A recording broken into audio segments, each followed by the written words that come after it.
next generations about what happened. Keep in mind, there were children at some of these big events where they lynched people. That's one of the surprises to me in the whole story is that, in one case, 15,000 people showed up in a town square in their Sunday best. This was one of the more remarkable photographs that we included in the story. It's the lynching of Jesse Washington in Waco, Texas, and he was tortured while people looked on. And there's one photograph from this lynching where you actually see a man holding up his friend so that he can get a better view. There was a lot of community acceptance of these crimes, and you can see that clearly in this photograph. Some of them are shocking. And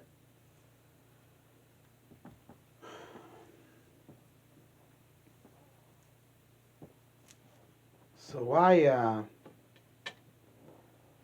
wanted to show this. Of course, that's 60 minutes.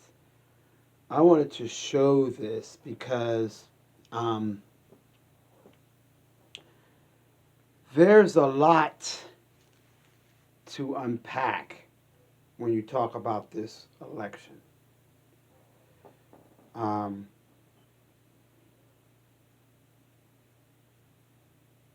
There's a lot that people don't care about. And that's why, you have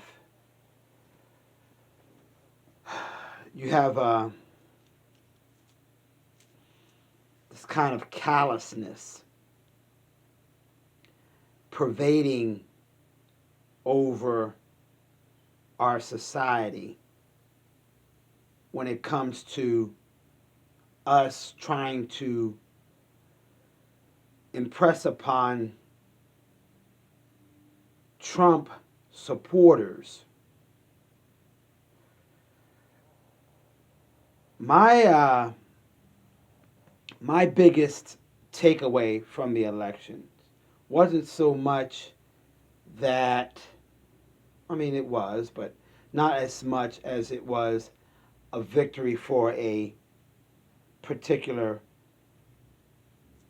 party, a particular political party. That was basically lost on me. And it wasn't.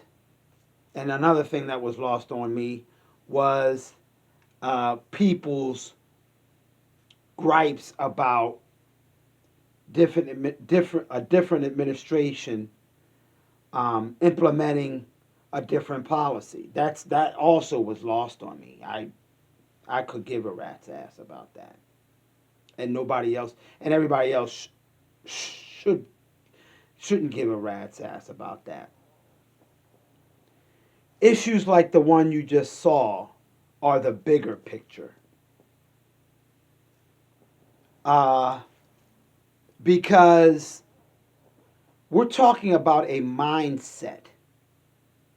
A pervasive mindset. We're talking about people that use policy and party as an excuse. You've heard me say this before. As an excuse to keep that kind of mindset a continuation in an America that is trying to eliminate that kind of mindset. Yes, they cannot lynch us anymore.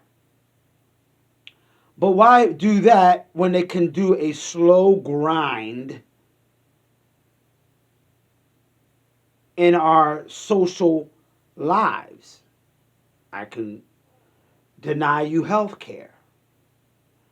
I can deny you voting rights after you've served your time.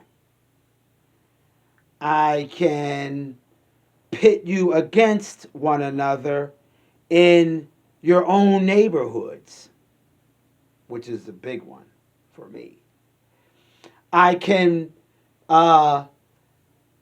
keep you captive in your religion.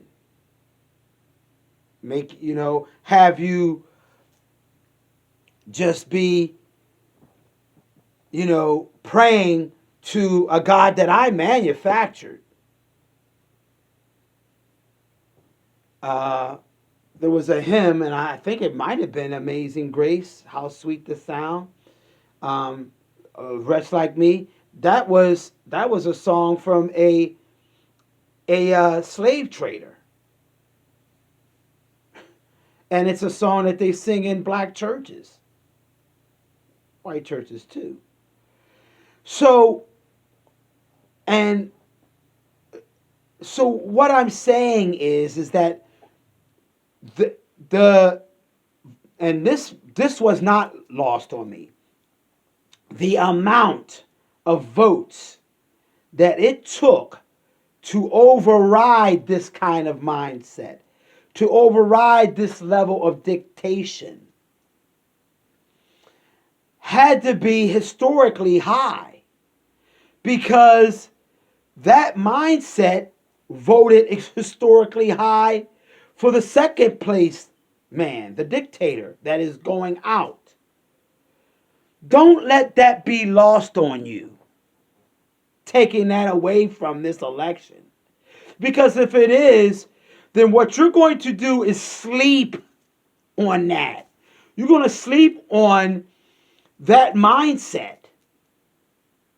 Don't let that be lost on you. Let that be the paramount thought pattern in your mind.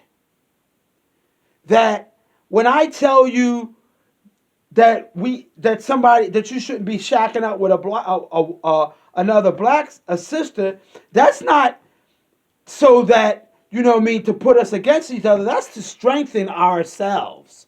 That's to strengthen the individual.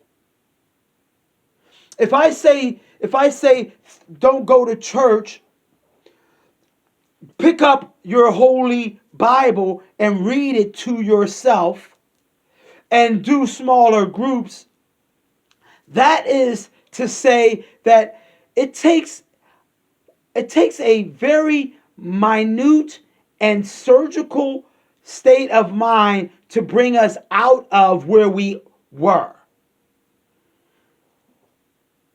We cannot allow ourselves, as black people, first of all, to be found in this way again, in any form, whether it's be a social policy or a simple lynching.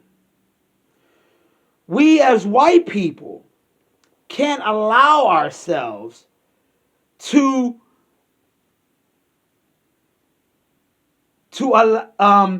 say, wow, that was them, they, thus. That happened. The blood that runs in your veins, runs in that little girl or that little boy that was sitting there watching that lynching. It was something that happened long ago, but those people are grown now and have kids. And that's a perpetuation of that kind of mindset. Well, if I can't hang you, then I'm going to take something away from you, or I'm going to try to disallow you to do something, or I'm going to try to implant some drugs in your neighborhood. I'm going to try to do all these things. And we have to be very, very mindful of that.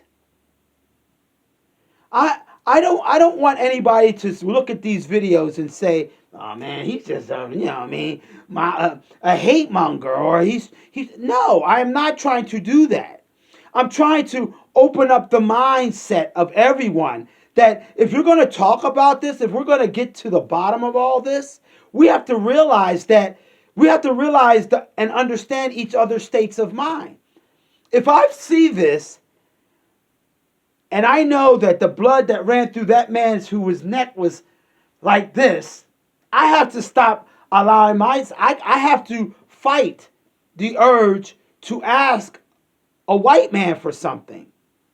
I have to fight that urge. I have to say to myself, I can't ask that of him because his mindset is not there yet. You know, he's not able to be to have this a mindset of symbiosis. His mindset is a superiority. So if I'm asking something of someone whose ancestor has done this to me, that's foolishness. That's a fool state of mind. You see, that's why I say the things that I say. That's why I say don't be subservient. That's why I say don't allow yourself to be corrected, because that's a perpetuation of this. Okay? The large groups, that large group that you saw there, you've got to know that's a large number. The same, that large number, and they showed a map, and I don't know if it showed it on there, but they showed a map of that kind of lynching spreading from the deep south and even sprinkling up in the north too. And they're saying they don't even know the numbers, the true numbers, because a lot of them burnt beyond recognition, or they just, they caught somebody who may not have had no family or whatever. You see? So we cannot stop with this election we cannot say that this election was a total victory. This election was saying that we reject dictatorship. This election says that we reject that state of mind because of the amount of votes. But there's also the second place people. That was the numbers look like it was a blowout, but that 7 million whatever, plus 7 million smaller number, that's a lot of people out there. That's your neighbor. That's the person next door to you. You know what I'm saying? That's the person that would say to you, good morning, how are you?